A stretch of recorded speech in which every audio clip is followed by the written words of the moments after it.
Hi all, എല്ലാവർക്കും നമസ്കാരം. നമ്മളിന്ന് ചെയ്യാൻ പോകുന്നത് റെസ്റ്റോറൻറ്റിലൊക്കെ കിട്ടുന്ന പോലെയുള്ള ക്രിസ്പി ആയിട്ടുള്ളൊരു മസാല ദോശയുടെ റെസിപ്പിയാണ്. അപ്പോൾ നമുക്ക് വീഡിയോയിലേക്ക് പോകാം. മസാല ദോശ തയ്യാറാക്കാൻ വേണ്ടിയിട്ട് നമ്മൾക്കിവിടെ അരി കുതിർക്കാനായിട്ടിടണം. ഞാനിവിടെ എടുത്തിരിക്കുന്നത് 2 കപ്പ് 250 മില്ലി കപ്പിൻ്റെ 2 കപ്പ് പച്ചരിയാണ്. സാദാ പച്ചരിയാണ് ഞാനിവിടെ എടുത്തിരിക്കുന്നത്. ഇതിലേക്ക് നമ്മളിവിടെ ഒരു 1/2 കപ്പോളം ഉഴുന്ന് ചേർത്ത് കൊടുക്കുന്നുണ്ട്.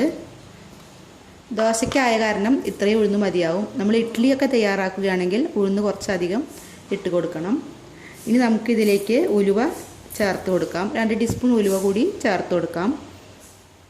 2 ടീസ്പൂൺ ഉലുവ കൂടി ഞാനിതിലേക്ക് ചേർത്ത് കൊടുക്കുന്നുണ്ട്. 2 ടീസ്പൂൺ മാത്രം ചേർത്താൽ മതിയാവും, അധികം ചേർക്കേണ്ട ആവശ്യമില്ല.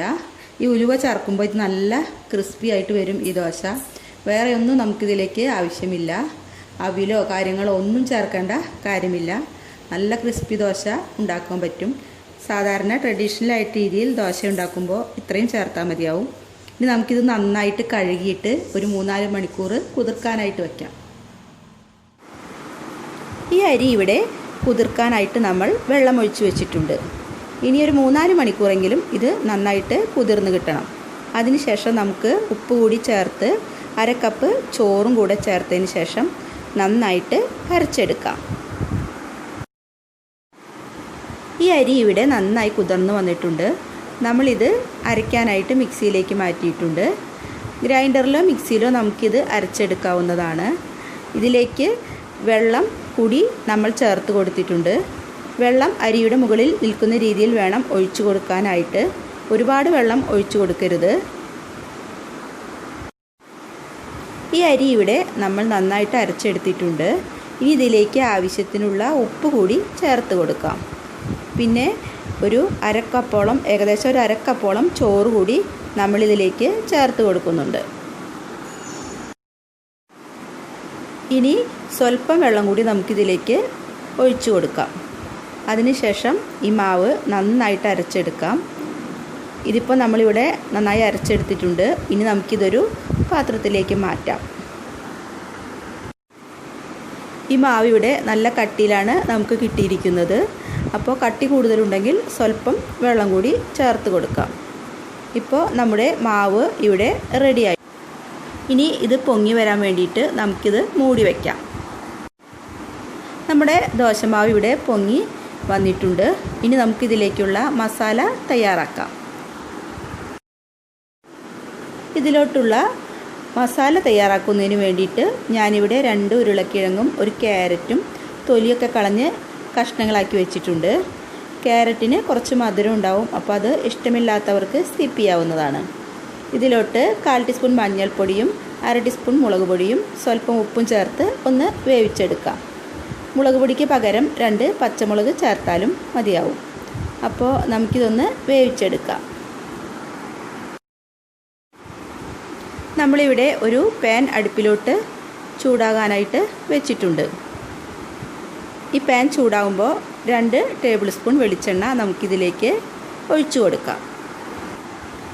ഈ എണ്ണ ചൂടായി വന്നിട്ടുണ്ട്. ഇതിലേക്ക് നമുക്കൊരു 1/4 ടീസ്പൂൺ ഉഴുന്ന് പരിപ്പ് ഇട്ട് കൊടുക്കാം. അതൊന്ന് ചൂടായി വരുമ്പോൾ ഒരു 2 ടീസ്പൂൺ കടുക് കൂടി ചേർത്ത് കൊടുക്കാം.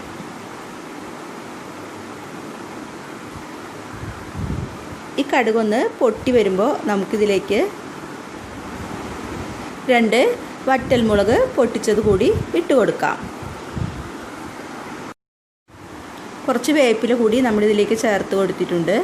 പിന്നെ ഇഞ്ചി വെളുത്തുള്ളി ചതച്ചതും ചേർത്ത് കൊടുത്തിട്ടുണ്ട്. ഇനി നമുക്കിതിലേക്ക് 2 പച്ചമുളകും അതുപോലെ ഒരു സവോള അരിഞ്ഞതും കൂടി ചേർത്തൊന്ന് വഴറ്റി കൊടുക്കാം.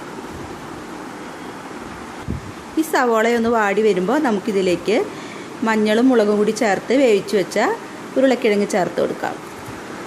ഇനി ഇത് എല്ലാം ഒന്ന് മിക്സാക്കി എടുക്കുക.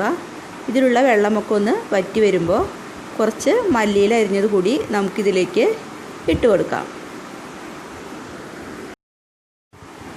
ഇപ്പോൾ നമ്മുടെ മസാല ഇവിടെ റെഡി ആയിട്ടുണ്ട്. ഇനി നമുക്ക് ദോശ തയ്യാറാക്കാം.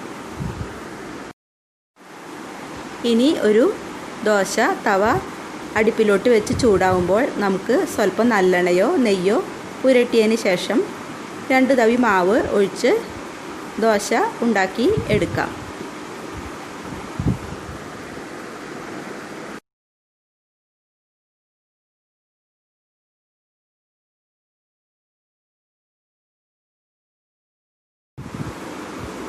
അപ്പോൾ നമ്മുടെ ദോശ ഇവിടെ മൊരിഞ്ഞ് വന്നിട്ടുണ്ട്. ഇനി ഇതിന് മുകളിലോട്ട് കുറച്ച് നെയ്യ് തടവി കൊടുക്കാം.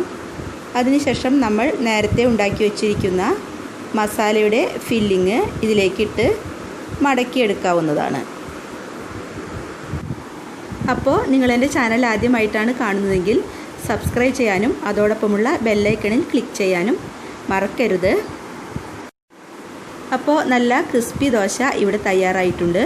നല്ലൊരു റെസിപ്പിയായിട്ട് വീണ്ടും കാണാം. Thank you.